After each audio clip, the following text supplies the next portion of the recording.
Hedgehogs are so they are in separate families, and that has to do with what they eat, how their teeth look, and then also how their spines work. Look at the hedgehog. You see, its teeth are sharp because it actually is an omnivore or an insectivore, and whereas our porcupines are going to be rodents.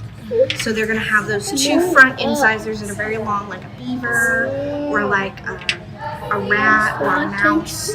And so they're going to be classified separately because they eat different things. And that's the main difference between them, is that they're just not considered the same family. So, what's the difference between a shrew and a mole? A shrew and a mole, they're a lot closer together because they're in the Sericomorpha family. But the main difference is going to be that, depending on the shrew and depending on the mole, is that shrews, some of them have venom, some of them don't. No mole has venom, and generally speaking, they're just mostly about where they live and how they're genetically different. So some of the animals, like for example the shrew, you can see he doesn't have those highly adapted front paws for digging. They both can live underground or in burrows, but generally speaking, they live in different areas and they have different genetic material. So some animals have only been separated by taking DNA from them and figuring out that they're not the same thing. So for example, even though an elephant shrew and a tree shrew are called shrews, neither of them are shrews. Yeah. They're actually not moles either. They're completely separate families. So moles and shrews are in the same order, Sericomorpha, whereas elephant shrews are in Macrocylidea and tree shrews are Scandentia.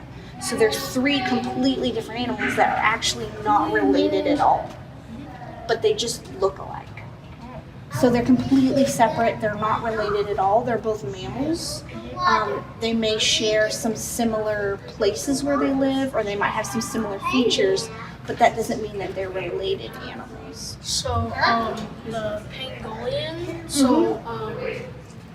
how is it different from the armadillo, other than the fact that the pangolin has scales and the armadillo has pigments? Okay, so the back of the armadillo's back is actually made of bone with a keratin covering, and the pangolin doesn't, that's just keratin. They're just scales that are keratin.